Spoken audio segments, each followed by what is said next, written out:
Hi divine family, divine টার 555-এ তোমাদের প্রত্যেককে জানাই স্বাগত। চলে এসেছি আরও একটা রিডিং নিয়ে। আশা করি তোমরা প্রত্যেকে ভালো আছো, সুস্থ আছো, তোমাদের প্রিয়জন পরিবার প্রত্যেকে ভালো থাকুক, সুস্থ থাকুক, এই কামনাই করি।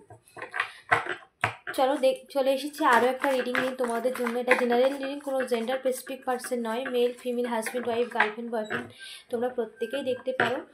যখনই তোমার সামনে এই রিডিং যাবে তখনই ইউনিভার্সের তরফ থেকে কোনো না কোনো মেসেজ অবশ্যই থাকবে, কারণ এই রিডিং আমি করছি না, ইউনিভার্স জাস্ট আমাকে নিমিত্ত বানিয়েছে তোমাদের কাছে এই মেসেজ পৌঁছে দেওয়ার জন্য। ওকে, এবং যখনই তোমার সামনে এই রিডিং যাচ্ছে মানে ইউনিভার্স তোমাকে কিছু জানাতে চায়, কিছু বিষয়ে তোমাকে অ্যালার্ট করতে চায়, তার জন্য এই মেসেজ তোমার কাছে পৌঁছেছে। তো চলো দেখে নিই আজকে ডিভাইন এনার্জি ইউনিভার্স তোমাকে কী মেসেজ দেয়। সো চলো, আজকে আমার বিষয় যেটা চ্যানেলিং ডাউনলোড সেটা হলো যে সম্পর্কের, এটা একটা সম্পর্কের ক্ষেত্রেই যারা নো কন্ট্যাক্ট সিচুয়েশনে আছো বা যারা এমন একটা সিচুয়েশনে আছো যেখানে তোমার পার্টনারের সাথে কোনো কন্ট্যাক্ট নেই বা কোনো যোগাযোগ নেই বা কোনো রকম থার্ড পার্টির সিচুয়েশান হতে পারে। সো তোমরা তোমাদের সিচুয়েশান অনুযায়ী নেবে। থার্ড পার্টি বলতে এখানে শুধু এক্সট্রা একটা অ্যাফেয়ার তা নয়, কোনো মাদার ফিগার হতে পারে কিংবা কোনো ফ্যামিলির তরফ থেকে কোনো পরিবারের সমস্যা হতে পারে। একটা থার্ড সিচুয়েশানকে বোঝানো হচ্ছে এবং থার্ড পার্টিকেও বোঝানো হচ্ছে, ঠিক আছে? সো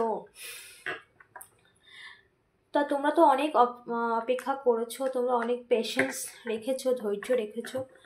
তো এখন যে সম্পর্কে তোমরা ডিল করছো, যে সম্পর্কে তোমরা এখনও সাফার করছো, সেই সম্পর্ক থেকে কি মুভ অন হয়ে যাওয়া উচিত? সেই সম্পর্কটা থেকে কি বেরিয়ে আসা উচিত, নাকি আর একটু সময় দেওয়া উচিত বা আরেকটা সুযোগ দেওয়া উচিত? দেখবো ডিভাইন এনার্জি ইউনিভার্স তোমাকে কি জানাতে চাইছে, তোমার গার্জিয়ান এঞ্জেল, তোমার আরাধ্যা তোমাকে কি মেসেজ দিতে চাইছে। ওকে, চলো let's see.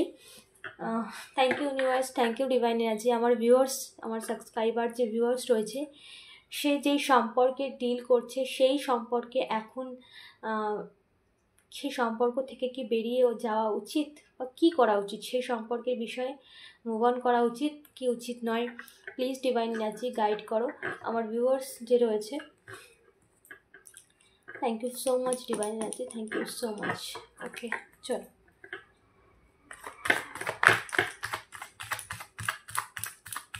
Thank you universe, thank you divine energy, thank you universe, thank you divine energy, thank you so much divine energy, thank you universe. আমার ভিউয়ার্সের লাইফে যে সম্পর্কে সে এখনও পর্যন্ত সাফার করে যাচ্ছে, সেই সম্পর্ক থেকে কি তাকে মুভ অন করা উচিত, সেই সম্পর্ক থেকে কি তাকে বেরিয়ে আসা উচিত, কি করবে সেই সম্পর্কের ক্ষেত্রে, কি গাইডেন্স আছে আমার ভিউয়ার্সের জন্য, প্লিজ ডিভাইন এনার্জি গাইড করো। Thank you universe, thank you divine energy. একসাথে অনেকগুলো এসেছে, এতগুলো নেব না। So thank you universe, thank you divine energy. আমার ভিউয়ার্স যে রয়েছে, সে যেই সম্পর্কে ডিল করছে সেই সম্পর্ক থেকে কি বেরিয়ে আসা উচিত, সেই সম্পর্ক থেকে কি বেরিয়ে আসা উচিত নাকি আর একটু সময় দিয়ে দেওয়া উচিত, প্লিজ ডিভাইন এনার্জি গাইড করো। কি আপডেট আছে আমার ভিউয়ার্সের জন্য, প্লিজ ডিভাইন এনার্জি গাইড করো, please divine energy. Okay okay, just a minute, পড়ে গেল কয়েকটা card, just wait.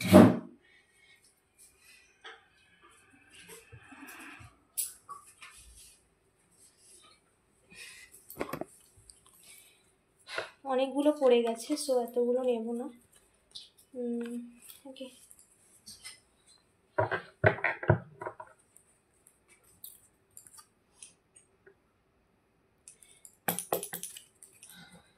Please divine energy guide করো আমার ভিউয়ার্সের যে সম্পর্কে তারা এখনও রয়েছে, যে সম্পর্কে ডিল করছে সেই সম্পর্ক থেকে বেরিয়ে আসা উচিত, যে সম্পর্কের ক্ষেত্রে এখনও তারা সাফার করে যাচ্ছে সেই সম্পর্ক থেকে কি বেরিয়ে আসা উচিত নাকি আরেকটু সময় দেওয়া উচিত, কি করা উচিত, please divine energy please guide করো। Thank you divine energy.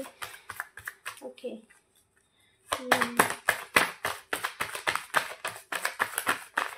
ওকে চলো। ওকে,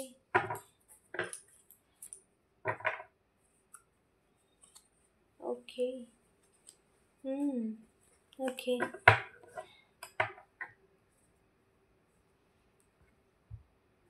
সেভেন অন ওয়ান্স, ঠিক আছে, bottom of the deck, seven of wands. দেখি কি বলছে ডিভাইন এনার্জি, ইউনিভার্স তোমাকে কি বলতে চাইছে, কি বলছে এই সম্পর্কের ক্ষেত্রে। যে সম্পর্ক থেকে কি তোমাকে বেরিয়ে আসা উচিত এই সম্পর্ক থেকে, নাকি ওকে ওকে ওকে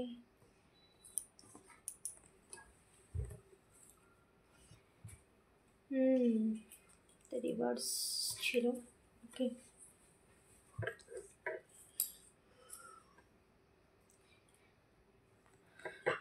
দেখো এই সম্পর্কে তুমি অনেক কিছু সাফার করেছো, এই সম্পর্কে প্রচুর ধৈর্য ধরেছো, প্রচুর সাফার করেছো এই সম্পর্কে।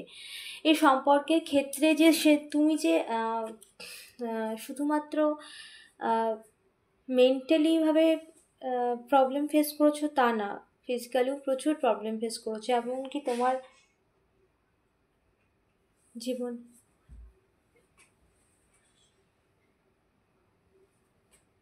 কেউ এসছে? ওকে, দেখো এই সম্পর্কে তুমি যে শুধু মানে তুমি অনেক কিছু সাফার করেছো এই সম্পর্কের ক্ষেত্রে। তুমি শুধু আর্থিক স্টেবিলিটি, আর্থিক দিক থেকে সাফার করেছো তা না, কিছু মানুষের অবহেলা, দুর্ব্যবহার, এমনকি এখানে ম্যাজিশিয়ান কার্ড এটাই শো করছে কোনো ব্ল্যাক রিচুয়ালও তুমি সাফার করেছো, তোমার উপরে প্রচুর ব্ল্যাক রিচুয়ালও কেউ করেছিল, সেগুলোও তুমি, অনেকের নজর ছিল তোমাদের সম্পর্কে, অনেকের কুদৃষ্টি ছিল, সেইখান থেকেই তোমার লাইফে এত রকম কিছু কিন্তু ক্রিয়েট করা হয়েছে। এবং এখন সেই সিচুয়েশান, সেই ব্ল্যাক রিচুয়াল কিন্তু সমস্তটা ব্যাকফায়ার করা হয়েছে ইউনিভার্সের তরফ থেকে। যে সমস্ত ম্যাজিশিয়ান বা যে সমস্ত ব্ল্যাক রিচুয়াল তোমার সম্পর্কের ক্ষেত্রে করা হয়েছিল, যার জন্য তোমার স্টেবল লাইফ বলো, তোমার পার্টনারের সাথে তোমার সম্পর্ক বলো, সমস্ত ক্ষেত্রে কিন্তু পুরোটাই ডিসব্যালেন্স হয়ে গিয়েছিল, পুরোটা একদম লো হয়ে গেছে, লো কিছু নেই বললেই চলে। তো সেই সমস্ত কিছু কিন্তু, যে সমস্ত রিচুয়াল তোমার সম্পর্কের ক্ষেত্রে করা হয়েছিল, সেই সমস্ত রিচুয়াল কিন্তু ব্যাকফায়ার হয়েছে, সেই সমস্ত নেগেটিভিটি, কোনো ব্ল্যাক রিচুয়াল, কোনো তন্ত্রক্রিয়া কেউ করেছিল, ঠিক আছে। দ্য ম্যাজিশিয়ান কার্ড রিভার্স এটাই শো করছে, সেই সমস্ত রিচুয়াল কিন্তু ফিরে গেছে। এবং যে বা যারা তোমার লাইফটাকে স্পয়েল করেছে তারাও এখন কারেন্ট সিচুয়েশনে সাফার করছে, যেটা এখানে শো করছে। ওকে, দেখো সমস্ত ক্ষেত্রে তুমি একটা নিরাশা, হতাশার মধ্যে থেকে তুমি সবসময় তোমার সম্পর্কের বলো, তোমার কেরিয়ার বলো, বা তোমার প্রিয় মানুষের সাথে তোমার সম্পর্ক বলো, বা তোমার পরিবারের সাথে সম্পর্ক বলো, ঠিক আছে, যে সম্পর্কের ক্ষেত্রেই তুমি ডিল করছো না কেন, সেই সম্পর্কের ক্ষেত্রে তুমি সবসময় ফোকাস ছিলে। তোমার মন কিন্তু কখনো অন্যদিকে যায়নি, বা তোমার মন কখনো এই সম্পর্ক থেকে বেরিয়ে আসবো সেই সমস্ত মানসিক স্থিতি কখনো হয়নি, কারণ তুমি তোমার একদম কেন্দ্রে একদম স্টিক ছিলে, যে যেটা তোমার সেটাকে তুমি আগলে রাখতে জানো, যেটা তোমার সেটা তুমি যত্নে আগলে রাখতে, গুছিয়ে রাখতে জানো। কিন্তু সেই সমস্ত জায়গায় সব ক্ষেত্রে তুমি একটা নিরাশা, একটা হতাশাগ্রস্ত হয়ে গেছো। তোমার জীবনের সমস্ত কিছু একটা মানে একটা গ্রহণ লেগে গেছিলো জীবনে, যেখান থেকে তুমি শুধু নিরাশ হয়েছো, হতাশ হয়েছো তোমার কাছের মানুষের থেকেও। যে সম্পর্কে সবসময় তুমি 100% দিয়েছো, যে সম্পর্কে সব সময় তুমি, কেউ যদি 1 পা এগোয়, তুমি সেখানে 10 পা এগিয়েছো, ঠিক আছে। তোমার ভালোবাসা, তোমার কেয়ারিং, তোমার মাতৃসুলভ যে নেচার, তুমি যে তোমার মধ্যে একটা মাতৃসুলভ যে নেচার রয়েছে, সেই সমস্ত কিছু কিন্তু থেকে তুমি একটা নিরাশাগ্রস্ত অবশ্যই হয়েছো, যার জন্যেই তুমি এখনও তুমি কিন্তু অপেক্ষা করছো, যেটা আমার এখানে চ্যানেলিং হচ্ছে, এখনও তুমি তোমার ফোকাসে আছো, কিন্তু তার মধ্যেও যে একটা যে কী বলে না, একটা আশা থাকে, যেটা মানে একটা তুমি এখন নিজেকে নিয়ে ব্যস্ত হয়ে গেছো, তোমার মধ্যে আর এই সমস্ত কিছুর মধ্যে আর অতটা নিজেকে মানে প্রিপেয়ার্ড রাখো না। তুমি এখন অন্য দিকে মন দিয়েছো বা কোনো কাজের ক্ষেত্রে কোনো ফোকাস করেছো অন্য ক্ষেত্রে, যেটাকে তুমি মাইন্ডটাকে ডাইভার্ট করেছো। যে মন দিয়ে তুমি একটা জিনিসের প্রতি এতদিন কন্টিনিউ ছিলে, সেখানে তুমি কন্টিনিউ হতাশা হয়েছো, নিরাশা হয়েছো, যার জন্য সেই জিনিসটাকেই তুমি এখন ছেড়ে দিয়েছো। সেটা সম্পর্কের ক্ষেত্রেই হোক না কেন, সেটাকেই তুমি ছেড়ে দিয়েছো। ঠিক আছে, যেভাবে চলছে চলুক, আমি তুমিও তোমার অন্য কর্মক্ষেত্রে হয়তো ফোকাস করছো, তোমার রিলেশনশিপের প্রবলেম থেকে বেরিয়ে তুমি তোমার কর্মক্ষেত্রকে ফোকাস করছো, তোমার মাইন্ডটাকে কর্মক্ষেত্রের দিকে লক্ষ্য স্থির করেছো, যেখানে তুমি সাফল্য অর্জন করছো।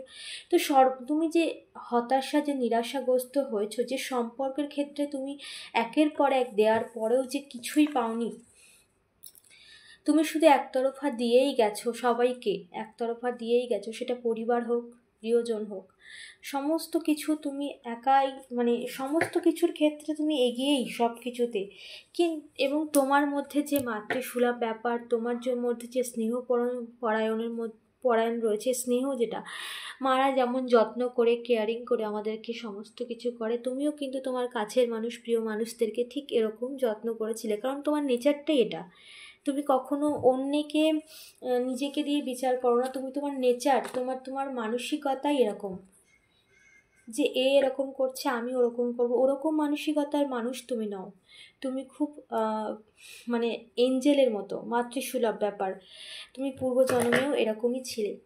ঠিক আছে, তো সেই জায়গাতে তুমি হতাশা নিরাশাগ্রস্ত হয়ে গেছো, কিন্তু তোমার মনে হয়েছে যে এখান থেকে মুভ অন হবে, কিন্তু এখনো হতে পারোনি, কারণ এখনো হয়তো তুমি সমস্ত কিছুকে পেছনে ফেলে দিয়েছো, ছেড়ে দিয়েছো, কিন্তু কোথাও না কোথাও মনের মধ্যে একটা বাসা বেঁধে রয়েছে যে কি করবে না করবে, এই সিচুয়েশান থেকে না পারছো বেরোতে। না, অবশ্যই তুমি তোমার কাজের ক্ষেত্রে ভীষণভাবে ফোকাস করছো, তুমি তোমার কর্মক্ষেত্রে ভীষণভাবে ফোকাস করছো, কিন্তু যেটা আজকের মূল টপিক, যে এই সম্পর্ক থেকে বেরিয়ে আসা যায়। দেখো, যে মানুষটা তোমার সাথে এরকম কিছু করেছিল না, সে মানুষটাও এখন দুঃখী, সে এটাও ইন্ডিকেট করছে সে মানুষটাও কিন্তু এখন দুঃখী। সে মানুষটা নিজের ভুল বুঝতে পারছে, এবং সে এটাও বুঝতে পারছে তুমি তোমার মধ্যে একটা যে নেচার, তোমার যে নেচার, তুমি যে যেমন মানসিকতার মানুষ, সেই রকম মানসিকতার মানুষ কিন্তু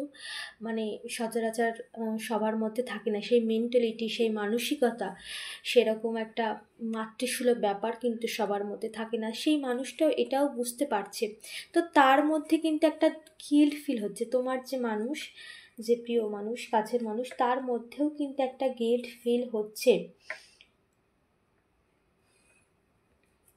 এবং তুমি একতরফা যে সম্পর্কে কন্টিনিউ নিজের সমস্ত কিছু উজাড় করে দিয়েছো, সেই সম্পর্ক কিন্তু এখন সেই মানুষটাই সে সম্পর্কের ক্ষেত্রে কাজ করতে চাইছে। সেই মানুষটা চাইছে যে এই সম্পর্কটা পূর্ণতা হোক, এই সম্পর্কটা আবার আগের মতো সুন্দর হয়ে যাক। সে কিন্তু এই সম্পর্কে সে চাইছে যে সম্পর্কটা ঠিক হয়ে যাক। তো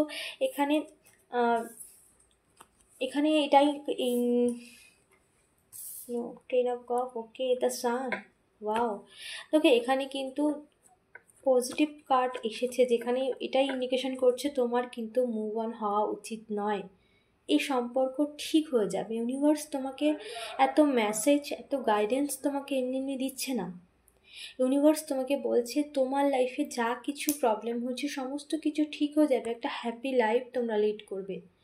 এবং তোমাদের সম্পর্ক শুধু এ জন্মে নয়, পূর্ব জন্মেও তোমরা পাস্ট লাইফ কানেকশানে রয়েছে, যার জন্য এখনো পর্যন্ত তুমি তার থেকে বেরোতে পারোনি। এত টাফ টাইম ফেস করার পরেও টুইন ফ্লেম জার্নিতে যারা থাকে তাদের আলাদা হওয়া অতটা সম্ভব নয়। তাদের আলাদা হয়ে যাওয়া, তারা যতই নিজেদেরকে সেপারেট রাখুক, মেন্টালি তারা আলাদা হতে পারে না, কারণ তাদের জার্নিটা সম্পূর্ণ আলাদা হয়। তাদের লাইফে প্রচুর চ্যালেঞ্জেস আছে, তাদের লাইফে প্রচুর ইন্টারফেয়ার থাকে, কিন্তু শেষমেশ তারা এক হয়। কারণ যারা নর্মাল জার্নিতে থাকে তাদের কিন্তু ফাটাফাট তারা ডিভোর্স হয়ে যায়, তাদের অন্য কারোর সাথে তাদের সম্পর্কে আবার বিয়ে থাওয়া হয়ে যায়, অনেক কিছু হয়ে যায়। টুইন ফ্লেম জার্নি মানে এমন একটা জার্নিটা যেখানে ফিজিক্যালি তোমরা আলাদা থাকলেও মেন্টালি তোমাদের মধ্যে থাকবে। সো তোমাদের এখানে কিন্তু এটাই কার্ড ইন্ডিকেশন করছে যে রাতের যতই ঘন অন্ধকার থাকুক না কেন, সূর্যের আলোয় কিন্তু তোমাদের জীবনকে পরিপূর্ণ করা হচ্ছে। ওকে, যে অন্ধকার, যে একের পর এক সমস্যা তোমরা ফেস করেছো, সেই সমস্যা থেকে সম্পূর্ণভাবে দূর করে তোমাদের জীবনে খুব সুন্দর একটা পরিপূর্ণ জীবন আসতে চলেছে। তাই একদমই মুভ অন করো না। এই সম্পর্ক অবশ্যই ইউনিভার্সের আশীর্বাদ আছে, যার জন্যই কিন্তু দ্য সান এবং 10 অফ কাপ এখানে চলে এসেছে। খুব স্পিডলি তোমাদের লাইফে একটা বড় পরিবর্তন আসতে চলেছে, যেখানে একটা সম্পর্কের পরিপূর্ণতা তোমরা পাবে, একটা হ্যাপি লাইফ তোমরা লিড করবে। এবং যত রকম কালো অন্ধকার তোমাদের লাইফে ছিল, সমস্ত অন্ধকার কিন্তু কেটে গেছে তোমাদের জীবন থেকে। এবং যেসব মানুষজন তোমাদের লাইফটাকে ইন্টারফেয়ার করতে চাইছিল, যেসব মানুষজন তোমাদের লাইফে স্পয়েল করতে চেয়েছিল, যেসব মানুষজন তোমাদের জীবনে একটা তামাশা বানাতে চেয়েছিল, তোমাদের মধ্যে দূরত্ব সৃষ্টি করছিল, তো ডিভাইন এনার্জি তাদেরকে অবশ্যই এই সমস্ত সিচুয়েশান, এবং যারাও তোমাদের লাইফটাকে এরকম একটা রিচুয়াল দিয়ে এবং একের পর এক চ্যালেঞ্জেস তোমাদের লাইফে ক্রিয়েট করতে চেয়েছিল, একের পর এক চ্যালেঞ্জেস তোমার লাইফে ক্রিয়েট করতে চেয়েছিল, একের পর এক কোনো ব্ল্যাক রিচুয়ালও করতে চেয়েছিল, এবং দেখো একের পর এক চ্যালেঞ্জেস তোমাদের লাইফে ক্রিয়েট করতে চেয়েছিল। এবং প্রচুর ঝামেলা অশান্তিও তোমাদের লাইফে প্রচুর হয়েছে, তোমার সাথে তোমার পার্টনারের প্রচুর ঝামেলা অশান্তি হয়েছে। এখানে বাইরের মানুষের ভীষণ একটা ইন্টারফেয়ার রয়েছে, যার জন্য তোমাদের লাইফটা এতটাই ডিসব্যালেন্স হয়েছে। কিন্তু ইউনিভার্স কিন্তু এখানে এটাই দেখাচ্ছে, দেখো তুমি ভীষণ একটা টাফ টাইম লাইফে ফেস করেছো, প্রচুর টাফ টাইম ফেস করেছো লাইফে। ওকে, তোমার লাইফে কিন্তু প্রচুর একটা টাফ টাইম এসেছে, যেখানে তোমরা প্রচুর ফেস করেছো। তো সেই সমস্ত ক্ষেত্রে দেখো এরপরেই এসেছে জাস্টিস, ডাবল কনফার্মেশন। দেখো ইউনিভার্সের এখানে দুটো ইন্টিগ্রেশন চলে এসেছে, ঠিক আছে। সো এখানে কিন্তু শনিদেবও চলে এসেছে। তোমার সাথে যারা যারা অন্যায় করেছে, তোমাদের সম্পর্কে যারা বাধার সৃষ্টি করেছে, তাদের জন্য অবশ্যই তারা তাদের কর্মা ফেস করবে। এবং তোমাদের লাইফে তুমি যে আজকে যেটা আমার ভীষণভাবে চ্যালেঞ্জিং হচ্ছে, তোমার কি মুভ অন হয়ে যাওয়া উচিত। একটু পেশেন্স রাখো, একটু ধৈর্য রাখো, তোমাদের সম্পর্কের একটা পরিপূর্ণতা আসতে চলেছে। দেখো এত লম্বা টাইম তোমরা ধৈর্য ধরে এসেছো, এতটা লম্বা টাইম তোমরা যদি ছেড়ে দিতে বা এই সম্পর্ক থেকে বেরিয়ে যেতে, তাহলে তো অনেক আগেই বেরিয়ে যেতে পারতে, কিন্তু সেটা পারোনি, তোমার ক্ষেত্রে সম্ভব হয়নি। তুমি সাফার করেছো কিন্তু বেরিয়ে যেতে পারোনি। পরিস্থিতি বলো, নিজের মানসিক স্থিতি বলো, তোমার ভালোবাসা বলো, যা কিছু মানে তোমাকে একটা আটকে রেখেছে সমস্ত দিক থেকে। ডিভাইন এনার্জি চায়নি তোমাদের সম্পর্কটা নষ্ট হয়ে যাক। কিছু মানুষের ইন্টারফেয়ার অবশ্যই রয়েছে, কিন্তু তার মধ্যেও ডিভাইন এনার্জি তোমাদেরকে রক্ষা করেছে, এইসব নেগেটিভিটির থেকে তোমাদেরকে মুক্ত করছে। তো যতই অন্ধকার কালো রাত থাকুক না কেন, ইউনিভার্স তোমাকে এটাই মেসেজ দিচ্ছে যে তোমার সম্পর্কে একটা পরিণতি আসতে চলেছে। তোমার ধৈর্য, তোমার বিশ্বাস বিফলে যাবে না। তুমি যে তোমার ইউনিভার্স, তোমার আরাধ্যার কাছে এত ধৈর্য ধরে এত প্রার্থনা করেছো, সে কি শোনেনি? অবশ্যই শুনেছে। ডিভাইন এনার্জি সব শোনে। তাই তোমার জন্য কিন্তু একটা নতুন জীবন বা নতুন অধ্যায় তোমাদের লাইফে এন্ট্রি নিয়েছে অলরেডি, সেটা আরও স্পিডলি তোমাদের জীবনে গ্রো করছে। ওকে, তো একদমই তোমরা একটু পেশেন্স রাখো, ধৈর্য রাখো, একটু ধৈর্য ধরো। দেখি আর কি আসছে, আর কি মেসেজ তোমাকে ইউনিভার্স দিতে চাই, আর কি মেসেজ তোমাকে দিতে চাই। প্লিজ ডিভাইন এনার্জি গাইড করো। Thank you divine energy.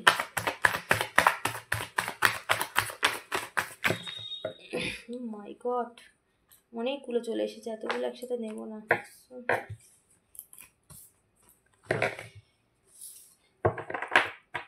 Please divine energy guide করো।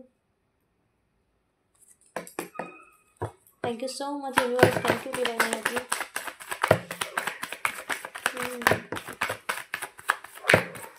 Please divine energy. Okay,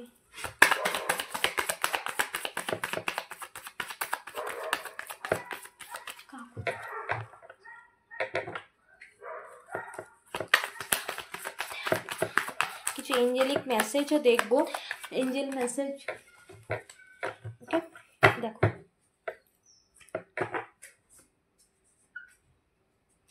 9 of cup, okay, bottom of the deck. So okay.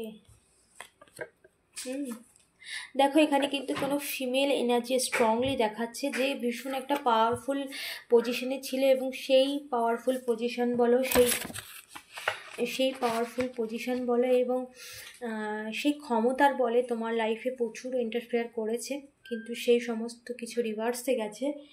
এবং ফ্যামিলির লোক এখানে শো করছে, ফ্যামিলির কেউ, যে তোমার সমস্ত কিছুকে একটা ব্ল্যাক রিচুয়াল দিয়ে বাঁধতে চেয়েছিল। সো সমস্ত কিছু রিভার্সে গেছে, ওকে।